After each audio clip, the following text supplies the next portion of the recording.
I took 2P with me when I left. 1S was too agitated to safely open the cell without chancing his escape, and I was not at full strength. I locked 2P in a room alone while I recuperated. Normally isolation is a punishment, but this time I wanted some time to myself. 2P was already upset when we left, and being left alone for so long did no favors. Are you mad at us? Please don't hurt him. Don't hurt my brother. He didn't mean to, I swear. I'm not angry. Come on. Really? You aren't mad at him? I would have done the same thing in his place. I'm in no position to judge. I should have been more careful. Are you mad at me? Such a fragile state would lead to usual comforting on his return, or so I thought. This time, though... Brother? How could you do that? Things did not go as usual. He was hurt. We could have escaped. We could have got out of here and you threw it away for him! Well, what was I supposed to do? Let him die! It's not like he doesn't deserve it after everything he's done to you! He should have died. If I was the one out there, I would have...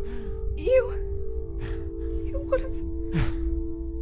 How could you? How could you let someone... How could you choose him over me? They did not say anything more. When I checked in on them before I left, I saw for the first time that they were sleeping apart. I'd long assumed that the bond they developed was unbreakable, only strengthening under duress. Anything done to drive them apart would only bring them closer together. It appears I was wrong.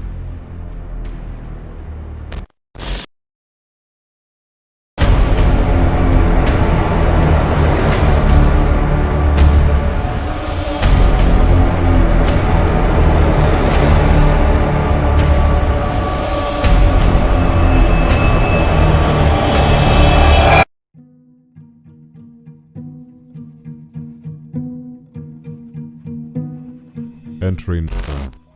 This is becoming worrisome. A potential problem. The two of them have not reconciled, and as a result, they are doing poorly. I remember being concerned about this earlier when I first introduced them to each other. My misgivings were not unfounded.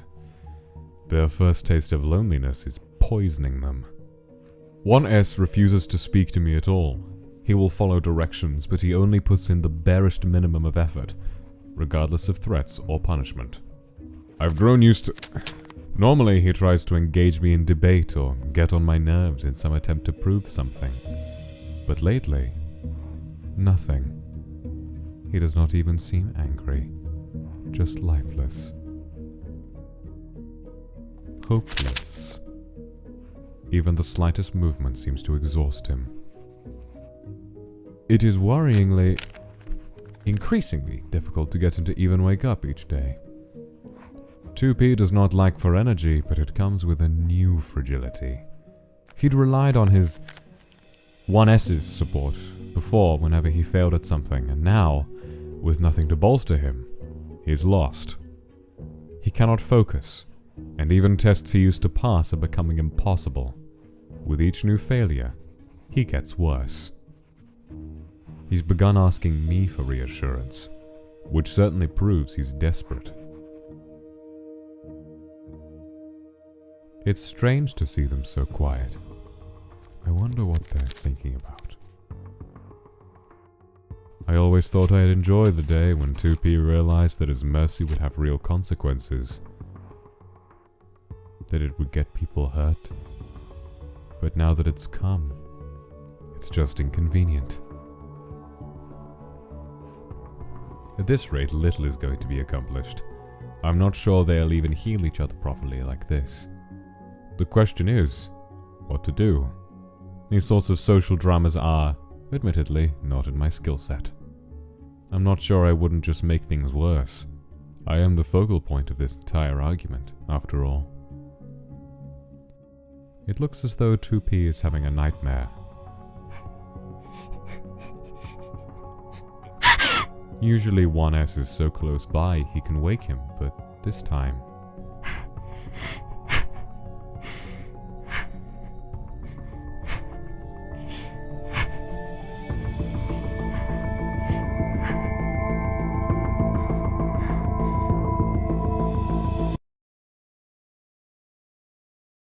he's alone.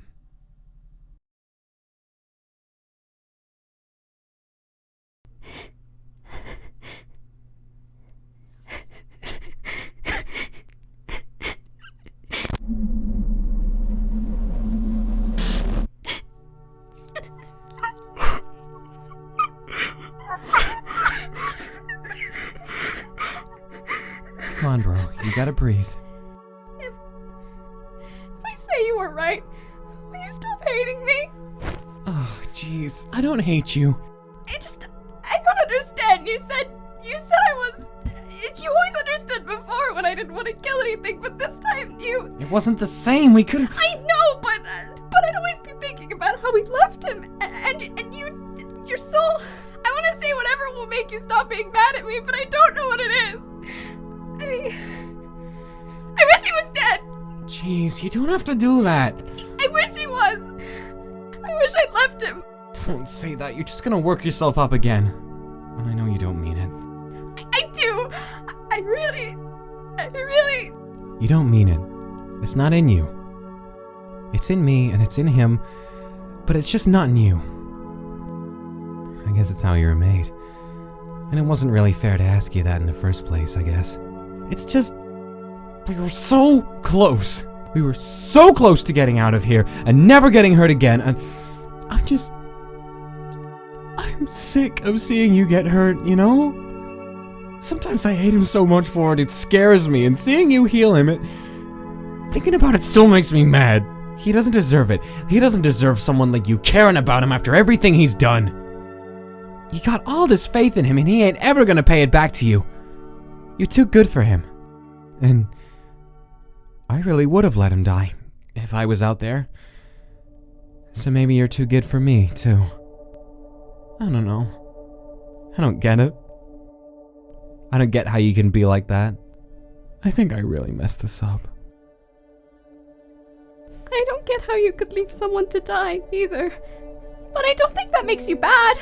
Just because you could, or you think you could, that doesn't mean you will, right? You could make a good choice instead. And I know you'd make a good choice. See, I don't get how you do that. Have faith in these things that just hurt you. You're my brother. I trust you.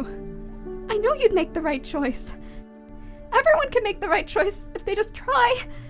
I know they can. I know you can. Even if you hurt people or do bad things, that doesn't mean you still can't decide to be good instead. You can always be good, no matter what you've done. And if it's too hard to be good, then I'll help you. You can trust me, too. I just don't get it. Me and him both don't get it. God, we really are the same. You're not the same, brother. You care about me.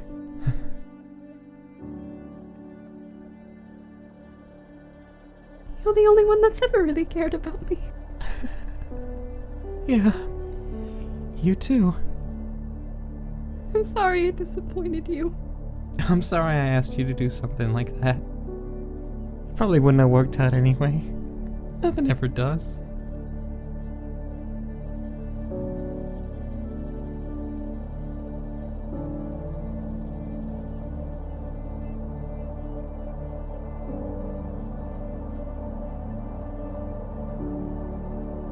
We'll get out of here someday. I promise. Somehow. Okay.